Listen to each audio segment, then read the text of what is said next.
Hello everyone. Today I will discuss next question of CSIR UGC NET June 2011 linear algebra question 72 part C का आपका question है। Question क्या है आपका? Let A I J equal to A I into A J I greater than equal to 1, I और J greater than equal to 1 less than equal to N where A1 A2 AN are the real numbers. A कैसे है?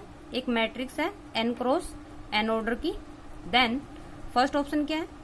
It is possible to choose A1 A2 AN so as to make the matrix A is non singular. Second option क्या है आपका? The matrix A is positive definite if A1 A2, ये vector की form में लिखा हुआ है, A is a positive definite if A1 A2 AN is a non zero vector. Third option क्या है? A is a positive semi definite for all A1 A2 AN। Fourth option क्या है? For all A1 A2 up to so on AN is 0 is an eigen value of A। अब question क्या है deeply देखते हैं एक बार। ये आपकी मैट्रिक्स लिखी गई है ए आई जे। अब ये मैट्रिक्स, इसके अंदर जो एलिमेंट हैं वो कैसे हैं? जो ए आई जे है ऐसे एलिमेंट है A I into A J. That means जो रो है उस ए आई और जो कॉलम है जे के लिए जो यूज किया गया है ए जे, उन दोनों की मल्टीप्लाई करके मैट्रिक्स के एलिमेंट बनाए गए हैं। यहाँ देखिए। और किस ऑर्डर की बनेगी मैट्रिक्स आपकी? एन क्रॉस एन ऑर्डर की। एन को कोई भी नंबर हो सकता है आपका 1 2 3 एज जो आपको रखना रख सकते हो फॉर सिंप्लीफिकेशन। अगर मेंशन नहीं है तो आप एन को एन लेके ही चलिए। अब ऑप्शन में क्या पूछा गया है? ऑप्शन को देखते हुए जो की एलिमेंट है वो निकालते हैं। सबसे पहले ये बोल रहा है कि मैट्रिक्स ए क्या होगी? नॉन सिंगुलर होगी। दैट मीन्स मैट्रिक्स लिखनी पड़ेगी, फिर उसके डिटरमिनेंट को चेक करना पड़ेगा, तभी पता चलेगा कि मैट्रिक्स सिंगुलर है या नॉन सिंगुलर है। ए मैट्रिक्स के बारे में पूछा गया है कि वो पॉजिटिव डेफिनेट है या नहीं है। थर्ड ऑप्शन में पूछा गया है कि matrix A positive semi definite है या नहीं है। फोर्थ ऑप्शन में पूछा गया है कि 0 is an eigen value of A matrix A. तो ये तीनों ऑप्शन आपको अगर समझ आए हों तो ये पॉजिटिव डेफिनेट है, ये पॉजिटिव सेमी डेफिनेट है, ये 0 आइगन वैल्यू के बारे में पूछ रहा है।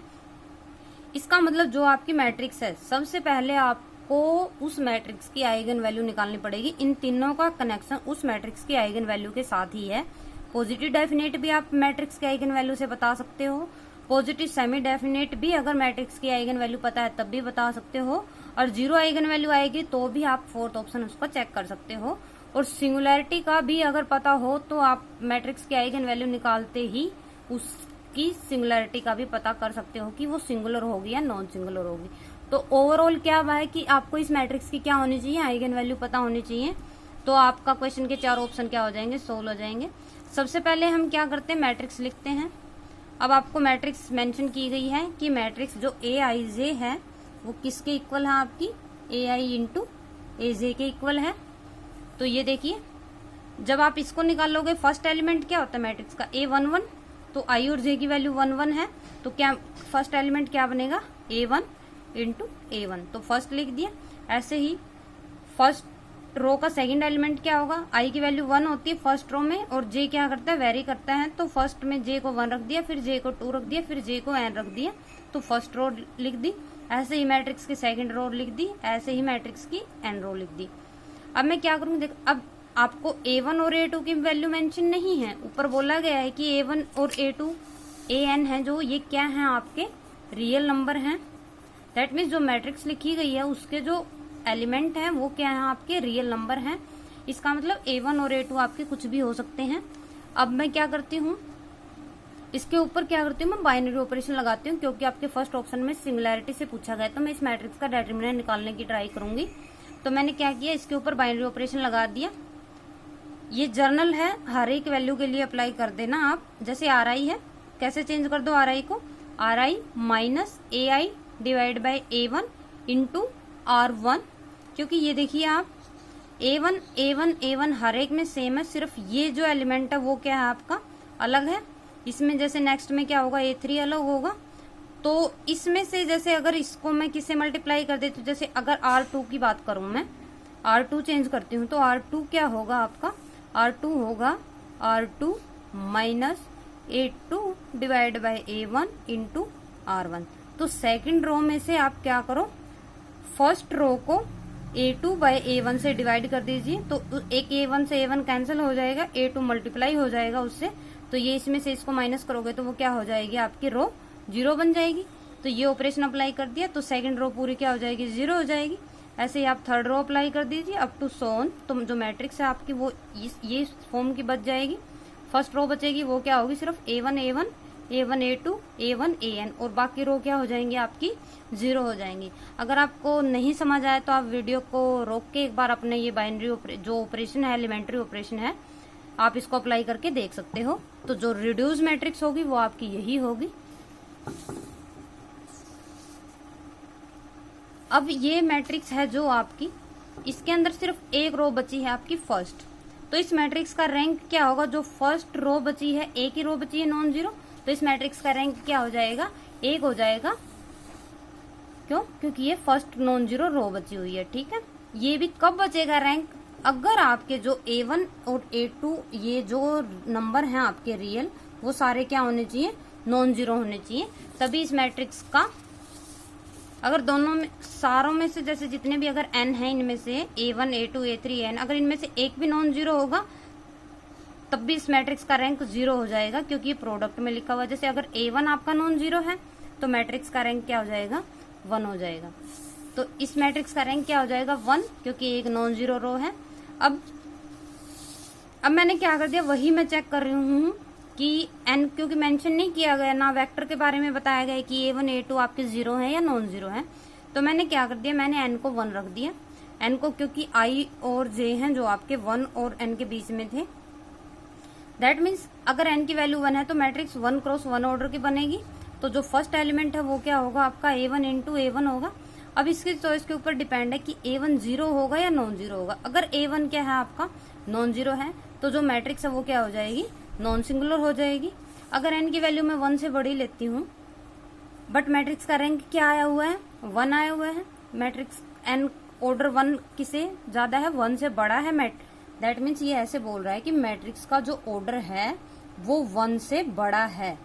मतलब मैट्रिक्स 2 क्रॉस 2 की है, 3 क्रॉस 3 की है अप टू, या n क्रॉस n ऑर्डर की है, बट मैट्रिक्स का रैंक ऊपर कितना आया हुआ है, 1 आया हुआ है। तो इसका मतलब मैट्रिक्स का डिटरमिनेंट क्या हो जाएगा, 0 हो जाएगा। अगर मैट्रिक्स का डिटरमिनेंट 0 हो जाता है तो मैट्रिक्स क्या हो जाएगी, सिंगुलर हो जाएगी।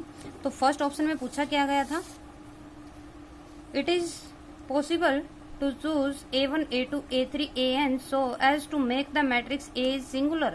yes, अब अलग अलग है कि अगर मैं n की वैल्यू को 1 लेती हूँ तो मैट्रिक्स मेरी नॉन सिंगुलर बन जाती है, अगर मैं n की वैल्यू 1 से बड़ी ले लेती हूँ तो मेरी मैट्रिक्स क्या बन जाती है, सिंगुलर बन जाती है। अब ये सब क्यों किया गया, क्योंकि इसमें n को मेंशन नहीं किया गया है, इसलिए मैंने दोनों केस को डिस्कस किया है यहाँ पे। अब आपके सेकंड ऑप्शन और थर्ड ऑप्शन में पॉजिटिव डेफिनेट और पॉजिटिव सेमी डेफिनेट के बारे में पूछा गया है। तो मैं क्या करूंगी, कुछ रिजल्ट बताऊंगी पहले आपको, क्वेश्चन सोल्व करने से पहले। रिजल्ट है आपका पॉजिटिव डेफिनेट मैट्रिक्स किसको बोला जाता है, अगर किसी भी मैट्रिक्स की आइगन वैल्यू क्या है, पॉजिटिव है, तो उसको पॉजिटिव डेफिनेट बोला जाता है, ऑल आइगन वैल्यू।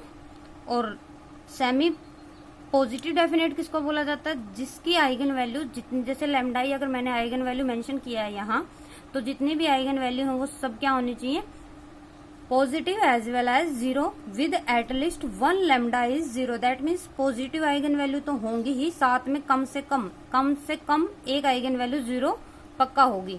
ठीक है, और पॉजिटिव डेफिनेट और नेगेटिव डेफिनेट जो मैट्रिक्स है उसका कनेक्शन सिमेट्रिक मैट्रिक्स से होता है। तो थोड़ा सा जिक्र मैंने यहाँ सिमेट्रिक मैट्रिक्स का भी किया है। जैसे सिमेट्रिक मैट्रिक्स की जो क्वाड्रेटिक फॉर्म है उसको कैसे लिखते हैं, कि वो फिर x1 x2 x3 xn कैसे लिखा जाता है, x transpose a into x. यहाँ पे जो ये मैट्रिक्स होती है ये क्या होती है, आपकी सिमेट्रिक मैट्रिक्स होती है, और यहाँ पे मैंने इसको एक नॉन जीरो वेक्टर की फॉर्म में लिख दिया गया है। अब जो पॉजिटिव डेफिनेट है, पॉजिटिव सेमी डेफिनेट है, जो आइगन वैल्यू निकाली जाती है वो सबसे पहले आपको मैट्रिक्स को नॉर्मल फॉर्म में रिड्यूस करना होता है। तो नॉर्मल फॉर्म में रिड्यूस करने के लिए आपको जो मैट्रिक्स है उसके ऊपर एलिमेंट्री ट्रांसफॉर्मेशन अप्लाई करने पड़ते हैं। जैसे अभी हमने जो ये मैट्रिक्स लिखी थी ये रही। इसको किस में रिड्यूस कर दीजिए आप, इसको नॉर्मल फॉर्म में रिड्यूस कर दिया, रिड्यूस कर दीजिए एलिमेंट्री ट्रांसफॉर्मेशन अप्लाई करके। अगर इसकी सारी जो नॉर्मल फॉर्म में, जो नॉर्मल फॉर्म होती है उस किसे बोला जाता है, जैसे जो मैट्रिक्स है उसमें सिर्फ डायगोनल पे ही एलिमेंट बचने चाहिए और बाकी सब क्या हो जाना चाहिए, जीरो होने चाहिए। ठीक है, तो वो उसकी क्या होती है, नॉर्मल फॉर्म होती है। जैसे अब मैं क्या करती हूँ, जो भी ये आपकी है मैट्रिक्स, इसके ऊपर मैं एलिमेंट्री ट्रांसफॉर्मेशन अप्लाई करूंगी। देखिए एलिमेंट्री ट्रांसफॉर्मेशन किसको बोला जाता है, उस मैट्रिक्स के ऊपर अप्लाई करूंगी मैं एलिमेंट्री ट्रांसफॉर्मेशन। वो क्या होगा, जैसे R I change to R I minus A I by A one into R one. जो भी एलिमेंट्री बोला जाता है, जो भी मैं रो ऑपरेशन अप्लाई करूंगी वही मैं क्या करूंगी, कॉलम ऑपरेशन भी अप्लाई करूंगी। सिमिलर जो रो के ऊपर अप्लाई किया गया वही मैं कॉलम के ऊपर ऑपरेशन अप्लाई करूंगी। तो ये जो रो और कॉलम ऑपरेशन अप्लाई करने के बाद जो मैट्रिक्स बनेगी वो दिखाती हूं मैं आपको।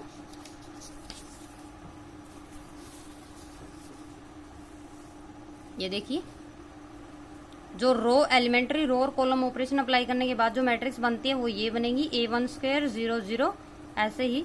और अदर एलिमेंट क्या हो जाएंगे, जीरो हो जाएंगे। सिर्फ कौन बचेगा, ए वन का स्क्वायर। अब ये मैट्रिक्स लिख दी, डायगोनल मैट्रिक्स है तो इसकी जो आइगन वैल्यू होंगी वो डायगोनल एलिमेंट होंगे। तो एक आइगन वैल्यू क्या होंगी आपकी, जीरो होंगी और एक क्या होंगी, ए वन का स्क्वायर। ये मैंने ये नहीं मेंशन किया कि जीरो कितने टाइम है, मैंने ये बताया सिर्फ दो टाइप की आइगन वैल्यू होंगी इसके पास, एक जीरो होगी और एक ए वन का स्क्वायर होगी। दैट मीन्स अब मैं इसकी मल्टीप्लिसिटी बताती हूँ। n-1 आइगन वैल्यू क्या होंगी, जीरो की जो मल्टीप्लिसिटी है, एल्जेब्रिक मल्टीप्लिसिटी, क्योंकि मैट्रिक्स आपकी किस ऑर्डर की है, n क्रॉस n ऑर्डर की है। एक आइगन वैल्यू इसके पास ये है, तो बची हुई जो n-1 आइगन वैल्यू है वो क्या है आपकी, जीरो है। और एक आइगन वैल्यू कौन है आपकी, a1 का स्क्वायर है। अब इसके ऊपर डिपेंड करता है कि a1 आपका जीरो है या नॉन जीरो है। अगर आपका a1 नॉन जीरो है, अगर आपका a1 है जो वो नॉन जीरो है, तो इसके पास दो टाइप की आइगन वैल्यू है, zero as well as non zero. But ये क्या है आपका, पॉजिटिव है। तो अब इसके ऊपर डिपेंड करता है कि a1 जीरो है या नॉन जीरो है। ठीक है, तो दैट मीन्स इसके पास आइगन वैल्यू जीरो भी है और नॉन जीरो भी है। अगर मैं इसको नॉन जीरो लेके चलती हूँ, तो अगर जीरो ही लेती हूँ तो ये क्या हो जाएगा आपका, जीरो हो जाएगा। फोर्थ ऑप्शन में पूछा गया है आपसे,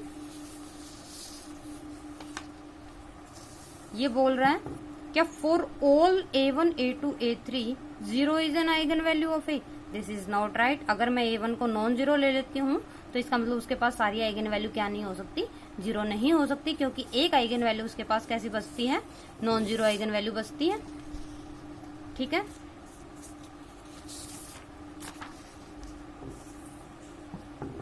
अब मैंने जो मैट्रिक्स लिखी है नॉर्मल फॉर्म, उसके दो केस बना दिए मैंने, क्योंकि एन की मेंशन नहीं की गई वैल्यू कितनी है, वन ऑर्डर है या वन से ज्यादा है, तो दोनों डिस्कस करने पड़ेंगे।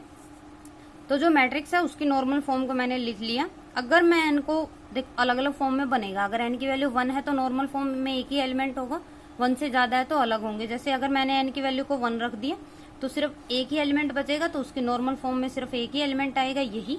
तो उसको कैसे लिख दिया मैंने, जैसे 1 इंटू a1 का स्क्वायर। ठीक है, अब इसके अंदर सारी वैल्यू जो ये स्केलर है वो सब क्या है, पॉजिटिव है, तो ये क्या हो जाएगी, all terms are positive normal form, तो ए क्या हो जाएगी, पॉजिटिव डेफिनेट हो जाएगी। अगर एन की वैल्यू को क्या फिक्स कर दिया मैंने, 1 फिक्स कर दिया। नॉर्मल फॉर्म डायगोनल एलिमेंट को देख के ही बता सकते हो आप। अगर नहीं समझ आया तो नॉर्मल फॉर्म का अगर कॉन्सेप्ट है आप डिस्कस कर लीजिए एक बार, आपको समझ आ जाएगा, पढ़ लीजिए आपके नोट्स से। तो ए क्या हो जाएगी, यहाँ से पॉजिटिव डेफिनेट हो जाएगी। लेकिन अगर मैं एन की वैल्यू 1 से ज्यादा लेती हूँ, एन से ग्रेटर लेती हूँ, तो जो नॉर्मल फॉर्म है आपकी वो कैसे रिड्यूस हो जाएगी, 1 इंटू a1 स्क्वायर। तो ये एलिमेंट भी आ जाएंगे 1 से ज्यादा ऑर्डर की मैट्रिक्स में है, तो 1 इंटू a1 स्क्वायर, यहाँ जो एलिमेंट है 0 इंटू a2 स्क्वायर, यहाँ है जो 0 into a3 up to 0 into an का स्क्वायर। तो ये जो नॉर्मल फॉर्म है ये इसके लिए बनाई गई है, n greater than equal to 1 के लिए। तो इसमें देखो पॉजिटिव भी है, एक वैल्यू पॉजिटिव है 1 क्योंकि पॉजिटिव है, ये 0 है, ये 0 है। तो इसके नॉर्मल फॉर्म में जो है मैट्रिक्स की जो नॉर्मल फॉर्म है उसमें कौन कौन आया, 1 आया, 0 आया, 0 आया, 0 आया। इसका मतलब इसके पास क्या है, 0 भी है और पॉजिटिव भी है। दैट मीन्स जो मैट्रिक्स ए है वो क्या हो जाएगी, सिंगुलर हो जाएगी, क्योंकि n greater than equal to 1 के लिए मैंने भी बताया था कि मैट्रिक्स क्या हो जाएगी, सिंगुलर हो जाएगी।